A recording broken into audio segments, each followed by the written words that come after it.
Jonah Hart lived alone on the edge of a frozen planet called Viralia.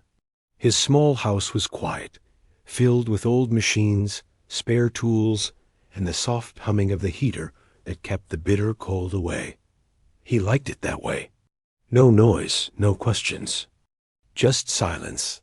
But that silence broke one night, Dot. It was almost midnight.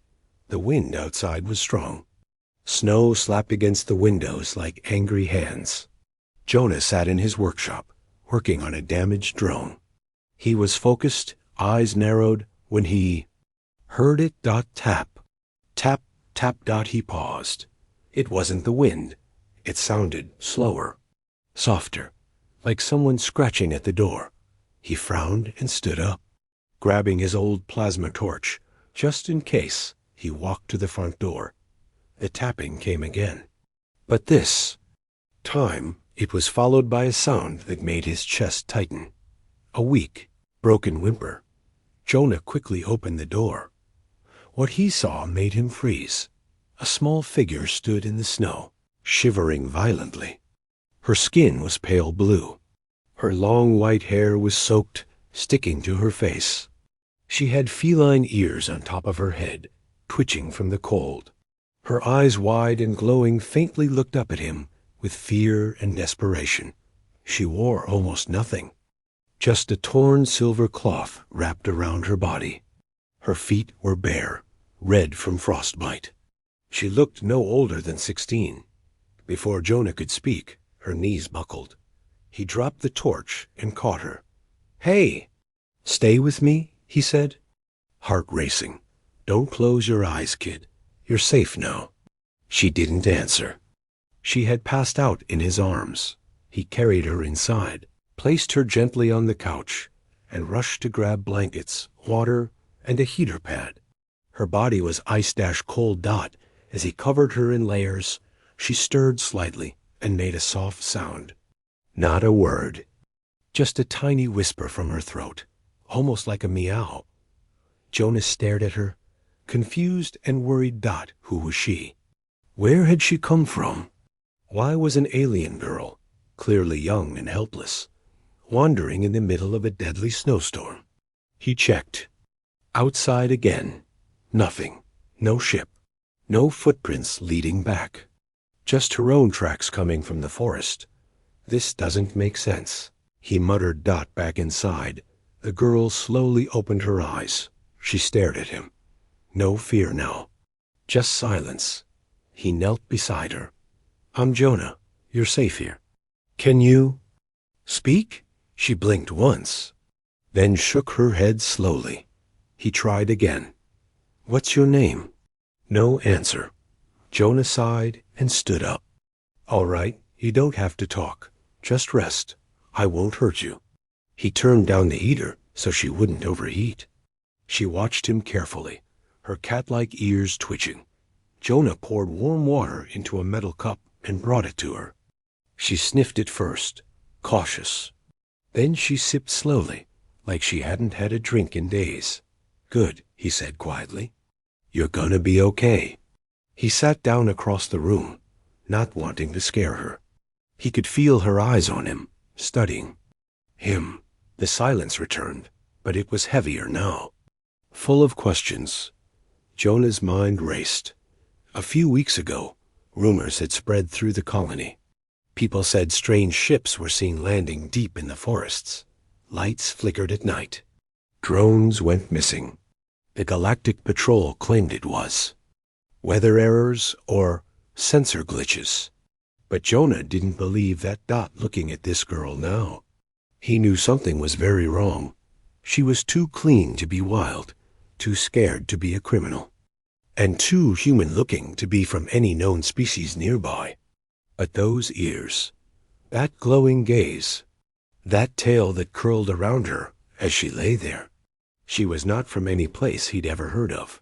He stood again, walked to the door, and locked it. If someone was chasing her, they wouldn't find her here. Not tonight. He turned back. She had fallen asleep again, curled under the blanket, still holding the cup in both hands. He watched her, chest tight, whoever she was. She had come to his door for a reason. And Jonah Hartloner, mechanic, nobody had. Just become part of something much bigger. Outside, far beyond the snow-covered hills, a silent black drone hovered in the sky, watching, recording. The hunt had already begun. Asterisk. She doesn't speak, but she remembers. The next morning, Jonah woke up to the sound of something clattering in the kitchen.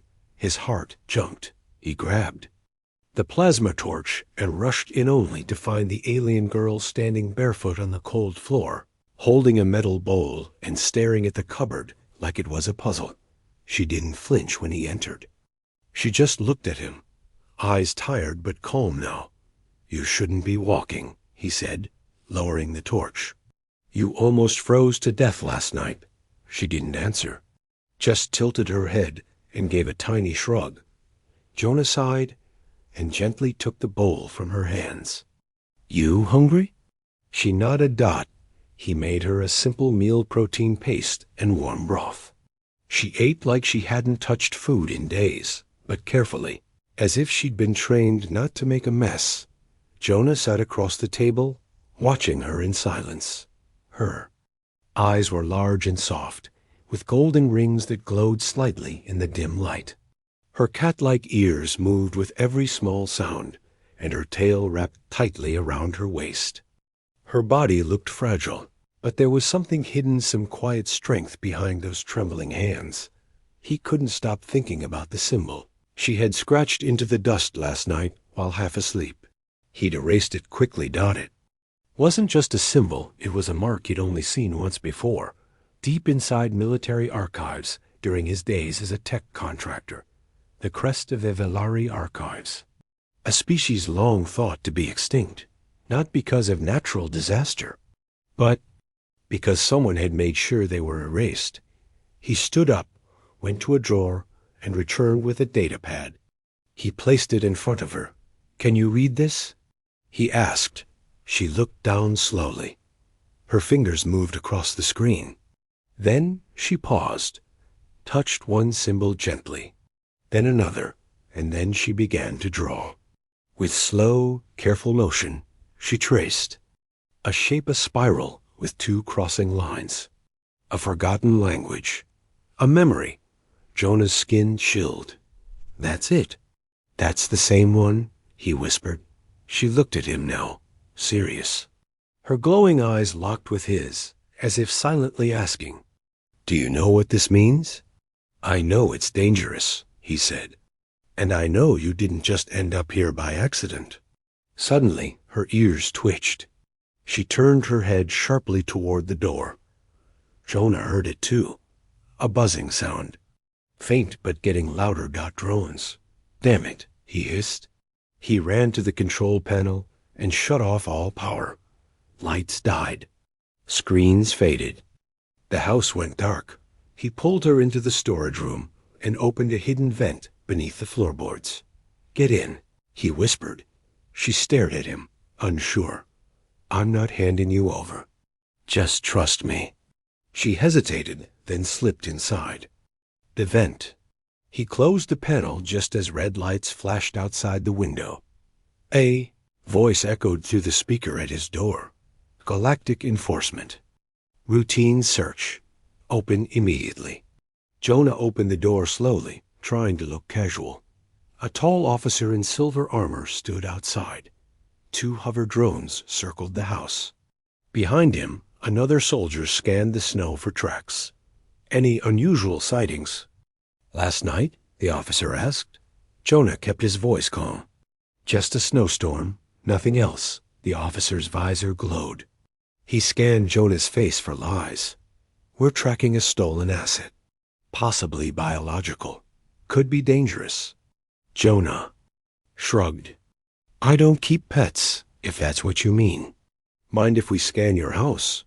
He hesitated, then stepped aside. "Go ahead." The officers walked in, scanning walls, floors, everything. One drone hovered over the exact spot where the vent was hidden. Jonah's hands clenched. He could feel his heart pounding. But after a few seconds, the drone moved on. "Clean," the officer said. Stay indoors until the alert ends. Jonah forced a smile. Sure thing.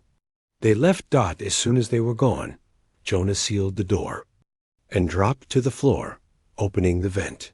She crawled out, shaking, but not from cold, from fear.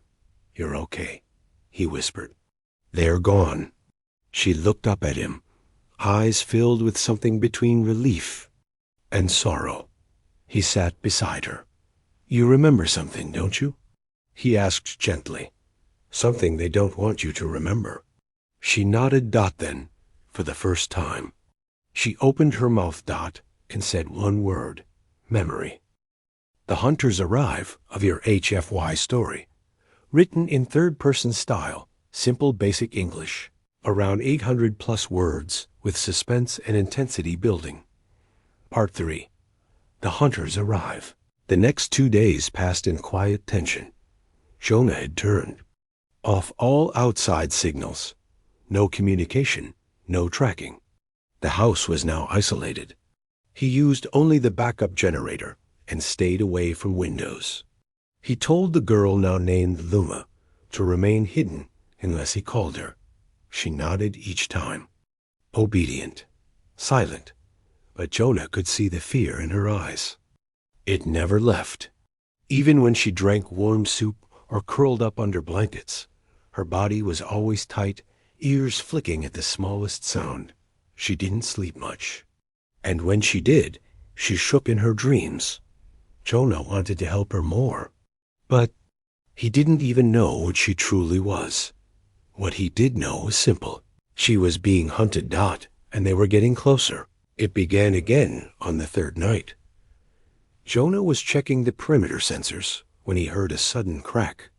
The sound of something heavy landing on snow. He froze. On the screen, a dark shape moved just outside the camera range. Then another. Tall figures in sleek black armor. No lights, no noise. Silent operatives, not regular patrols. These were professionals. Luma. Jonah whispered, rushing into the main room. Get in the vent. Now. She moved fast, slipping into the hidden space under the floor without a sound. Jonah sealed it, wiped the floor prints, and armed the house's emergency defense program. Then, the knock came. Bang, bang, bang, polite. Not like the last time. He opened the door slowly. A cold-faced man stood there, helmet off. Pale skin, sharp eyes. His armor was black, marked with no rank. Behind him, 2 others remained still, their weapons not drawn but ready. Jonah Hart? The man asked. Yes. We're following up on a stolen bioasset. Very high value. Extremely dangerous. We have reason to believe it passed through this zone. Jonah looked confused on purpose. Asset? You mean like cargo? The man's lips curled. Something like that. You've been off-grid. Why? Power issues. Jonah lied smoothly. Storms knocked out half my sensors. I've been busy fixing everything. The man stared at him too long. Then, without waiting, he walked inside. Jonah followed him, heart racing. I didn't say you could come in. We don't need permission. The operatives moved fast, scanning each room. One pulled out a small silver cube and placed it on the floor. It glowed red for a moment, then flickered blue. Jonah swallowed hard. He recognized that device. Thermal biosignature tracker. If Luma breathed too loud under the floor, they'd know. Jonah moved closer to the cube, pretending to be curious. What's that thing do?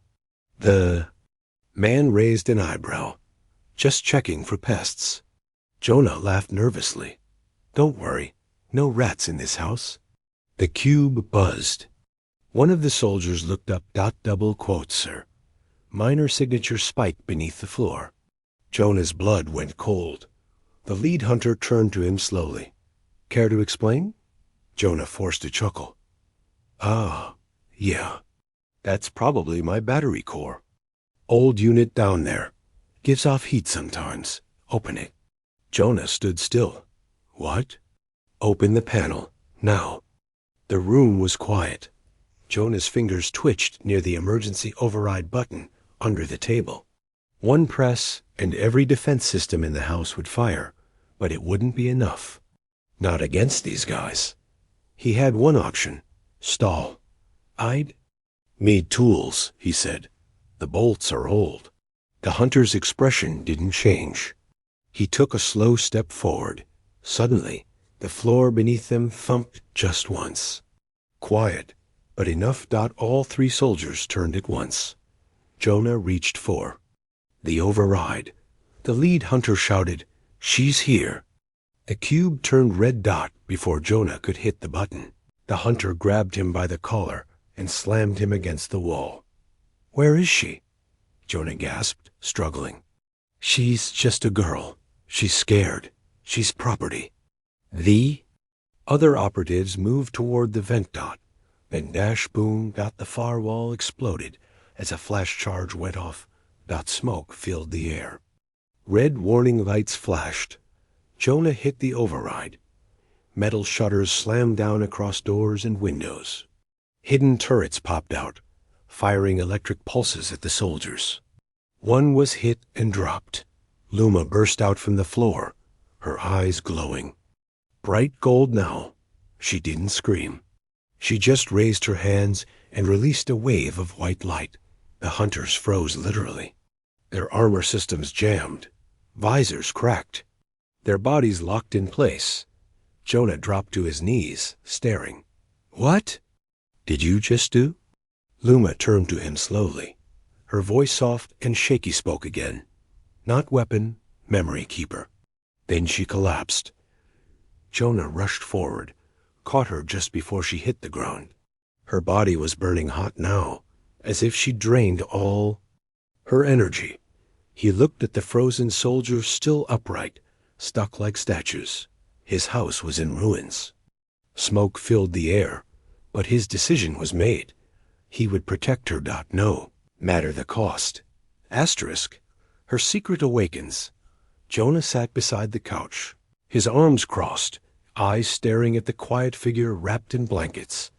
Luma hadn't moved in hours. After the explosion and that strange energy pulse, she had collapsed again. Her body had burned hot like fire, then gone cold as ice. Jonah had done everything he could, wrapped her in thermal blankets, hooked her to a basic medical scanner, even ran old hydration IVs, but nothing worked. The scanner couldn't even read her pulse. It was like she was somewhere else. Still alive, but lost. Outside, the snowstorm howled again. The three black-armored hunters lay frozen in the main hallway, trapped by Luma's strange power. Their suits had locked up entirely. Jonah had tried moving them. They were like statues. He didn't understand what she had done, but it had saved them both. And now she was paying the price. Suddenly, the scanner beeped once. A faint signal. Jonah's head snapped toward the screen. Her brainwaves had spiked. He leaned closer, gently tapping her cheek. "Luma, can you hear me?" Her eyelids fluttered. Her lips moved, but no sound came out. Then her eyes opened, and they were glowing. Not softly like before. Now, they blazed bright gold. Like a sun trapped behind glass. Jonah stepped back, stunned. "Luma?" She slowly sat up. Her movements were stiff, robotic. And then she spoke. But it wasn't her voice. It was layered, ancient, echoing, like thousands of voices speaking through her all at once. Primary archive recovered. Restoration in progress. Memory cycle activated. Jonah's skin went cold. "What is this?" Luma's hands rose, and blue lights appeared in the air, holographic symbols, moving fast like language code. The scanner began to spark. Lights flickered. Then she gasped and collapsed again. But this time, she caught herself before hitting the floor. She looked up at Jonah, blinking fast. Her glow faded slowly. This time, when she spoke, it was her voice again. "I remember now," she whispered. He knelt beside her. "What do you remember?" She closed her eyes. Her voice shook. "My name is Luma. I was born inside a vault. I was made not by nature, but by machines. From DNA of an ancient people, the Velari." Jonah nodded slowly. "The memory keepers." She opened her eyes. They were peaceful. They carried the memories of their ancestors in their minds, like books living libraries. But that made them dangerous to tyrants. Jonah leaned forward. "So they were wiped out," she nodded. "The Empire hunted them, burned every world that held their songs, their truth. But a few Velari scientists took a risk. They saved one bloodline, hid it inside a new body, my body." Jonah's breath caught. "You're the last?" Luma looked away. "They called me the final memory, but they didn't let me live free. They raised me in a lab, taught me nothing. But the memories stayed inside, waiting. And now they've started waking up," Jonah whispered. She nodded. "I wasn't supposed to escape," she said. "But something inside me changed. It pushed me to run. It told me to find someone." Jonah frowned. "Who?" "He." Blinked. "Me? Why? I don't know."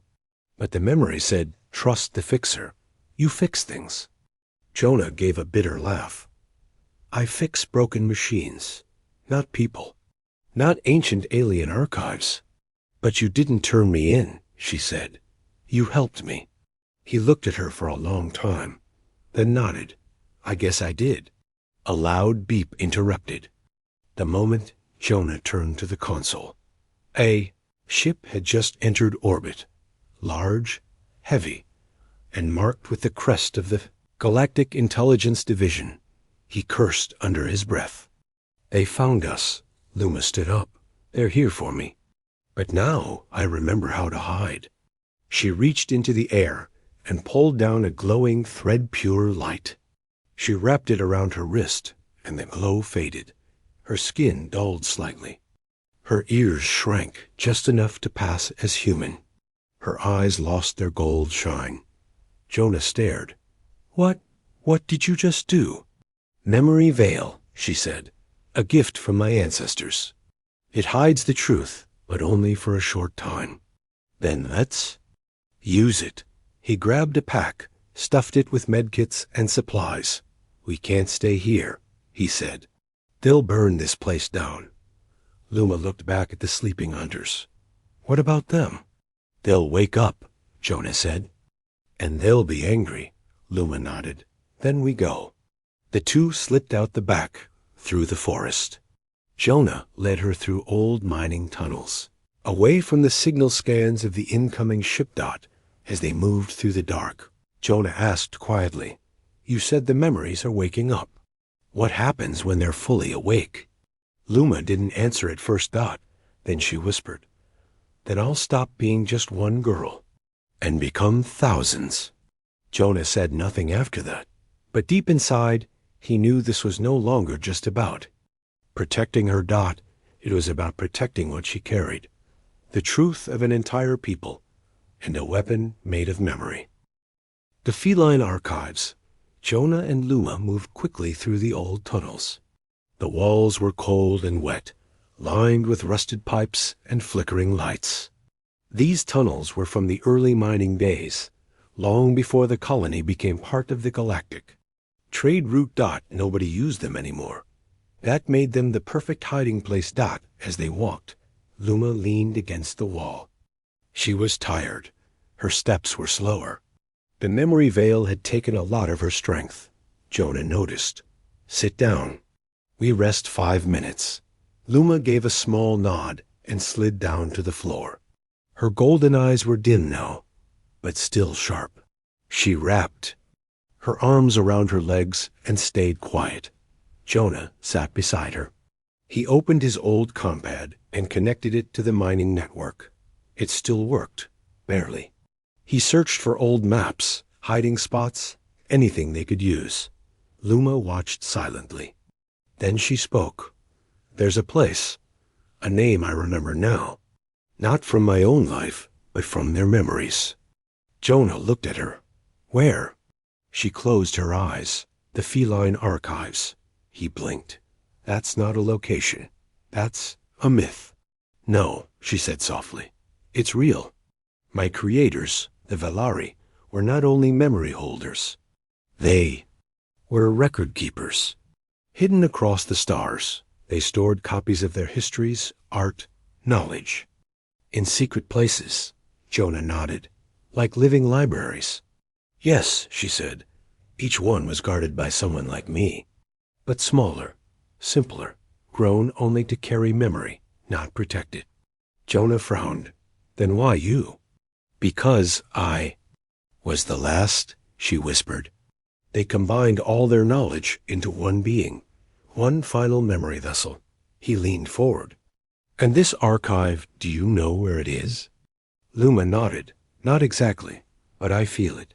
It's calling me? Like a song in the back of my mind. I think it's near. Somewhere on this planet. Jonah shook his head slowly. If the Empire finds it first, they'll erase it, she said, just like they did to my people. He looked at her, this small, fragile girl who held the past of an entire race inside her mind. He couldn't understand it all, but he believed her, and he knew she wasn't lying. They rested only. A little longer, then started moving again. Jonah took them deeper into the tunnels, toward the forgotten Western Ridge, an area once known for seismic instability. No one went there now. Perfect dot as they moved. The air grew warmer dot, and without warning, Luma stopped. She touched the wall gently. Her fingers glowed faintly. This is it, she whispered. Jonah looked around. Looks like a dead end. But Luma stepped forward, pressed her hand against the stone, and whispered in a strange language, soft, musical, almost like a lullaby. Dot, the wall shimmered. A doorway opened. Jonah's jaw dropped. Holy stars. Behind the door was a small chamber round, smooth, made of white stone and covered in glowing symbols. In the center stood a silver pedestal. Floating above it, a crystal, pulsing with soft blue light. Luma walked toward it. Jonah followed, slowly stunned. This is one of them, she said. A memory beacon. It holds the backup of the feline archive, thousands of years of thought, sound, culture. She reached for it. Jonah grabbed her wrist. Wait, what happens when you touch it? She looked at him calmly. It becomes part of me. Jonah's voice lowered. Will it hurt you? I don't know, she said. But we can't leave it here. If they find this. Jonah let go. Luma placed her hand on the crystal. A flash of light filled the room. Her body jerked, but she didn't scream. Images swirled in the air. Alien cities with sky libraries. Ships that sang songs through space. Warriors who wore memory threads like armor. Jonah watched in awe. Then it stopped. Luma collapsed to her knees, breathing fast. Jonah caught her. Luma! She looked up slowly. Her voice was hoarse. I saw them, she whispered. All of them. The last days, the betrayals, the genocide. They begged for someone to remember. She clenched her fists. I will remember. Jonah helped her stand. We can't stay here, he said. They'll track the energy pulse. Luma nodded, but her expression had changed. She didn't look scared anymore. She looked ready. They will come, she said, but I won't run again. Jonah stared at her. Dot, the shivering, silent girl from his doorstep, was gone. Now she was. Glowing dot. Now she was awakening. Outside, above the surface, a ship landed without sound. A man stepped off. Not a soldier, not a drone, but a cold, pale figure in white armor marked, with the crest of the Imperial Mindhunters. He smiled as he looked toward the ridge. The memory has awakened, he whispered. Then he turned to his squad. Earn everything. Leave no stone unturned. Bring The girl back, dead or alive. Betrayal at the outpost. The sun was setting on Virelia's frozen horizon, casting long orange shadows across the snowy hills. Jonah and Luma stood outside the hidden chamber of the feline archive. The door had vanished again, sealing the memory beacon inside them both. They had to move fast. Next step? Jonah asked, adjusting the strap on his supply bag. I need to find someone, Luma said quietly. A signal from a resistance outpost reached me while I touched the archive. Someone out there knows about the Velari. They're waiting. Jonah raised an eyebrow. Resistance? You sure it's not a trap? Luma looked at him. I can feel it. They called me by name. Jonah sighed. All right, lead the way. After hours of travel on foot, they reached the edge of a small industrial zone outpost V-17, a forgotten trade station near the crater fields. The building was quiet, dark, no guards, no lights. Jonah's hand hovered near his tool belt. Feels too quiet. He muttered dot. They moved inside through a side hatch. The metal floors creaked under their boots. Signs of life were faint, a dropped wrench, a flickering hallway lamp, and the smell of machine oil still fresh in the air. Dot. Then came a voice. Jonah Hart, I thought you were dead.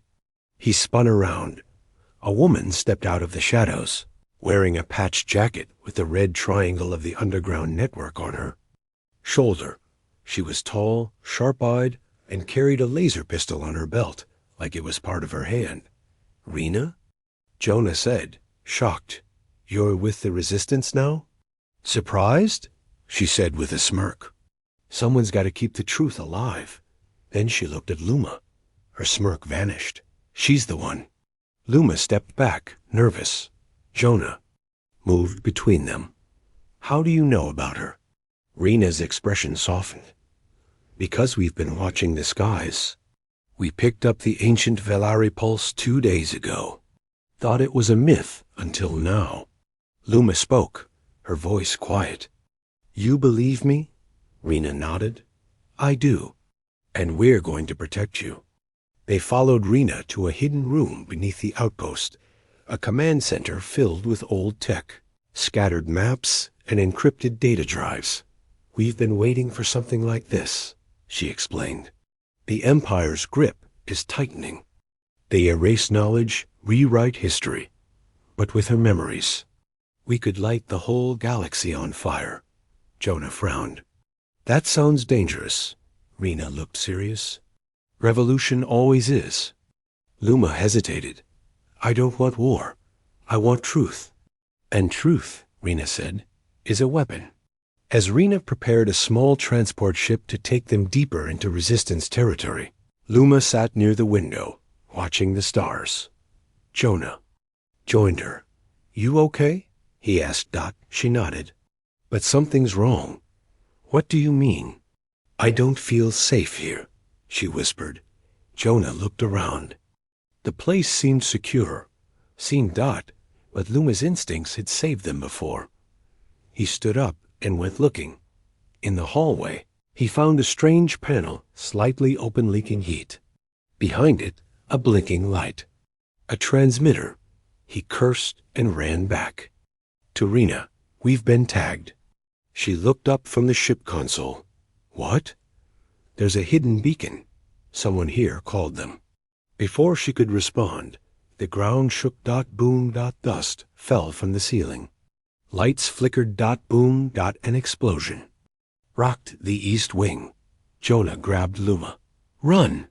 Rena drew her pistol. We've been compromised. They're here. Outside, black ships dropped into the sky like shadows. Elite Imperial mind-hunters stormed the outpost, guns raised, eyes glowing behind helmets. They weren't here to ask questions. They were here to erase everything. Jonah, Luma, and Rena ran through the maintenance tunnels as explosions echoed above. Rena opened a hidden hatch in the wall. This leads to an escape tunnel. But before they could enter, a voice echoed from the other end of the corridor. Luma Velari. You belong to us. A tall figure stepped forward, white armor, silver mask, voice cold. The same man who had landed near the ridge. Commander Vask, hunter of lost species. Luma froze. Jonah stepped in front of her. You'll have to go through me? Vask tilted his head. Gladly. He raised his hand, and Jonah's body lifted into the air, frozen. Mid-breath, don't. Luma screamed. Suddenly, her body flashed with energy. Golden light poured from her skin. Her tail lifted like a blade, and her eyes glowed like fire. She didn't remember what she did next, but everything went white. When the light faded, Vask was gone. The corridor was scorched. Walls melted. Jonah collapsed to the floor, gasping. For air, Rena stared in shock. What are you? Luma stood there, glowing, her voice like an echo. I am not just memory. I am proof. They didn't wait. They climbed through the escape tunnel and left the outpost behind. It burned in the distance as they fled into the cold night. But the galaxy would hear of this. The Empire had sent hunters, and lost. The galaxy will remember her. The snowstorm had cleared. Stars now filled the night sky above Viralia. 1,000 bright lights blinking silently, watching in the distance. The Resistance ship roared to life. Jonah sat inside the cockpit, bruised but alive. His fingers trembled slightly as he worked the controls. Rena sat beside him, bleeding from a cut on her forehead, trying to connect nearby Resistance outposts. And Luma stood behind them, silent, glowing faintly, the girl who had arrived shivering. At his doorstep was gone. What stood now was something more. Stronger, braver, awakened. They left Virelia's orbit in under 5 minutes, slipping into low-range stealth mode. The Imperial ships that had burned the outpost were still scanning the surface. But Luma's power had masked their energy signature. They'll track us soon, Rena warned. We need to reach the main Resistance fleet. Jonah nodded. Then we jumped to Vector 19, but Luma didn't move. She stared at the comms console, her golden eyes focused. I can't run anymore, she said. Jonah looked at her. Luma, they'll kill you. She shook her head. They'll kill thousands. More if I stay quiet. They've already erased my people. I won't let them erase the truth. Rena leaned forward. What are you thinking? Luma walked to the center of the ship. I still carry the archive, she said. The final memory. I can send it not just to the Resistance, but to everyone. Jonah stood up. You mean a galaxy-wide broadcast? She nodded. Rena's eyes widened. That's suicide. The Empire will know where you are in seconds. They already do, Luma said. But this time, I'll speak first. Jonah hesitated, then stepped back. If this is your choice, we'll back you. Luma placed her hand on the console. Her voice changed, no longer just one girl. It was layered, powerful, ancient. The ship systems began to glow. The hologram projector opened, and the stars lit up with signal trails. Every station, every colony, every Empire-controlled channel. The message began. It wasn't a speech. It was a story of a gentle people, the Velari, who once sang their histories through starlight, who kept knowledge in living minds, who never raised a weapon until the Empire silenced them. Luma showed images, memories. Cities turned to ash. Archives burned. Children taken. She showed her face, and then said one sentence. I am the last Velari, and I remember everything. Then silence. The galaxy had heard, and the galaxy would not forget. Alarms rang through the ship. Tracking signals incoming, Rena said. Multiple fleets. They're coming for us. But Jonah was already activating the warp drive. Not. If we disappear first. The ship jumped into hyperspace, vanishing like a spark in the dark. Across the galaxy, People stared at screens. Miners, soldiers, traders, scientists, even loyal, imperial citizens. And they wept. The Empire had hidden the truth for centuries. But now, a single lost girl had brought it all back. They didn't know her name yet, but they would. Weeks later, on a resistance ship deep in the outer systems, Jonah watched Luma sit with a group of children telling them stories from the ancient. Valari, not war stories, but songs. Peaceful ones. Rena stood beside Jonah and whispered, "She started a movement." Jonah smiled. "No, she started a memory." The camera fades out. One girl. One moment of kindness. One open door on a snowy night. And the galaxy remembered. The end.